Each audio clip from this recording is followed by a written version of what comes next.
Dear students, we were discussing about the plant physiology and metabolism, wherein in the earlier video lecture we have completed the unit 1, that is plant water relation. Coming on to the next unit, that is unit 2, the mineral nutrition, under which the session 1 is, or the topic going to discuss now is macronutrient elements. See, in the macronutrient elements are the essential elements where all green plants they synthesize food material, hence they are regarded as autotrophic plants. Hence, they require the supply of inorganic materials from outside for synthesis of their own organic material. The pool for inorganic materials is the abiotic atmosphere, including the soil. All the inorganic materials are absorbed by the plants directly or indirectly from the soil with the help of their root system, especially through the root hair. The source of these inorganic materials in the soil is the minerals. They are called as mineral elements or mineral nutrients. Under the same topic, we have got some essential elements and non-essential elements. Coming on to the uh, essential elements,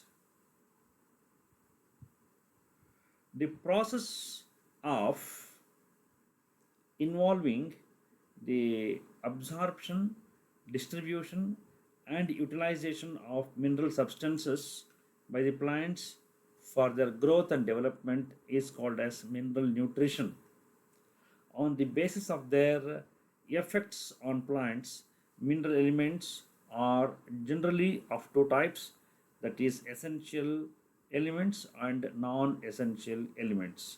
The non-essential elements are maybe beneficial or sometimes maybe toxic. For example, aluminium is always toxic in acidic soil but acts as a beneficial element for tea plants. Beneficial elements improve growth or reduce disease susceptibility, without which a plant can still complete its life cycle. It is very often seen that the uptake of one element inhibits the uptake of the another element.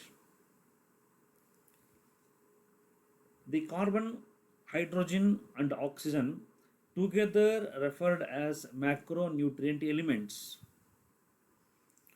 The macronutrient elements are not minerals in true sense. They are still included in the list as they are most essential for the plant life. These three elements, such as carbon, hydrogen, and oxygen, are also called framework elements. Plants absorb them from air and also from soil in the form of carbon dioxide and water. Say the next macronutrient element will be the nitrogen. Soil is the chief source of nitrogen, and it is absorbed from the soil in two forms, ionic forms. One is nitrate ion and another one is ammonium salt. Soils generally remain deficient in nitrogen, and soil fertility always depends on added nitrogen. Functions of nitrogen: the most recognized role of nitrogen in the plant is its presence in the structure of a protein molecule. Nitrogen is the constituent of such important biomolecules like purines and pyrimidines which are found in DNA and RNA. DNA and RNA. Nitrogen is found in the structure of porphyrin molecules, which are the precursors of chlorophyll pigments and cytochromes that are essential in photosynthesis and respiration. The coenzymes like NAD+, NADP, FAD, etc.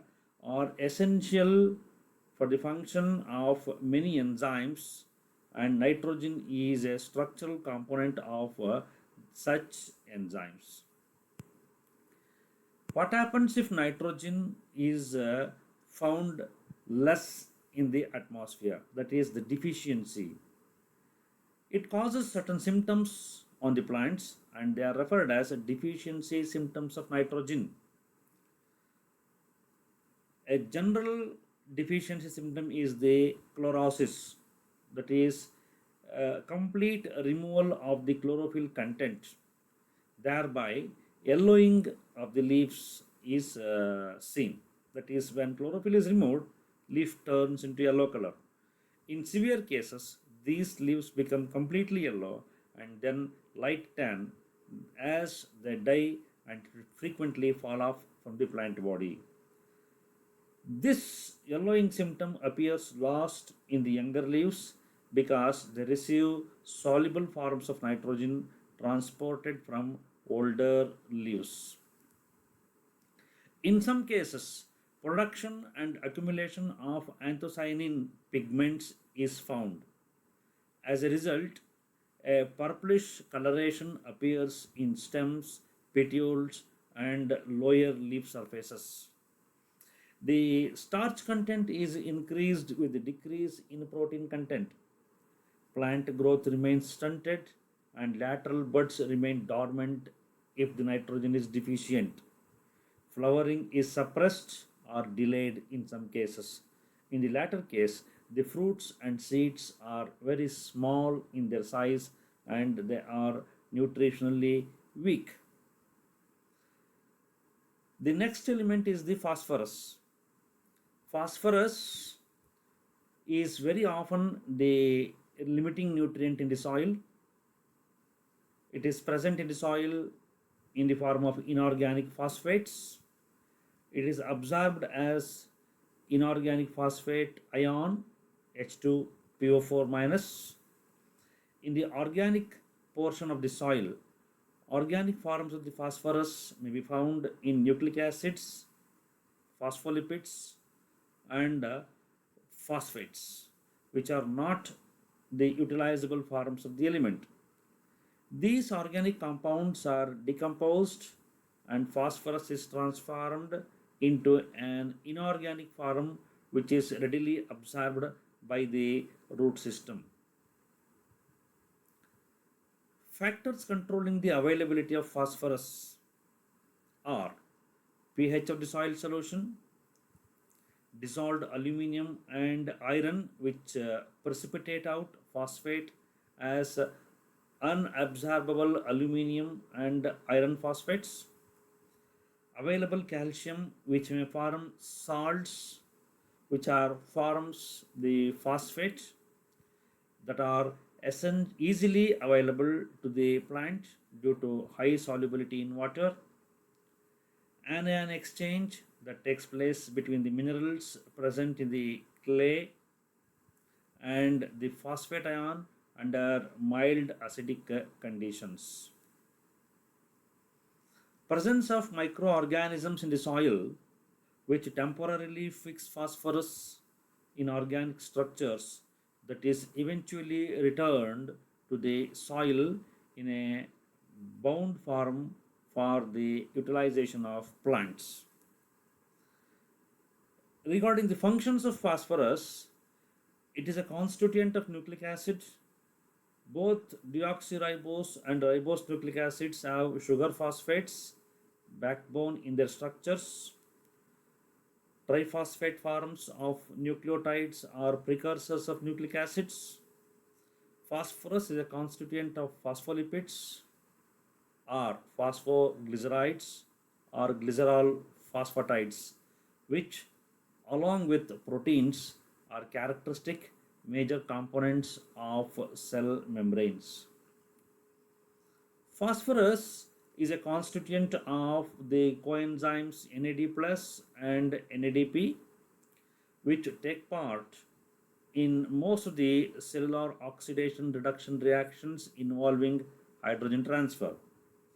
Most of the important metabolic processes like photosynthesis, respiration, nitrogen metabolism, carbohydrate metabolism, fatty acid metabolism, etc., are dependent on the action of these coenzymes. Phosphorus is a constituent of ATP and other high energy compounds. All the intermediate of glycolysis between glucose and pyruvate are phosphorylated compounds only.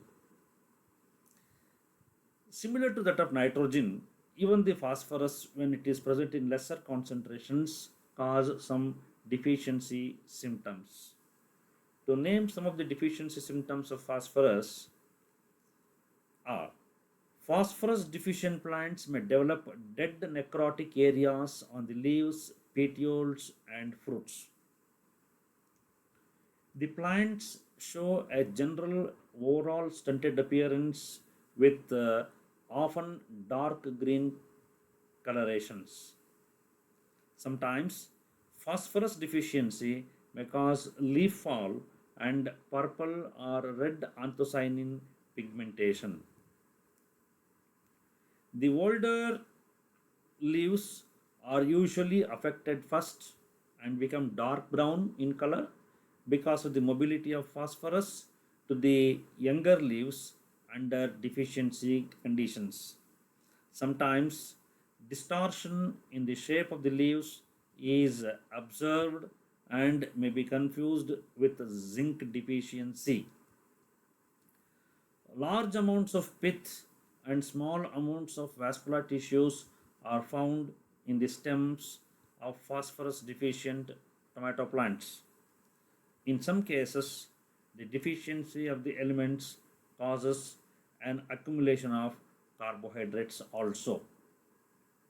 So, in total, both nitrogen and phosphorus are very much required for the growth and also the metabolism of the plants.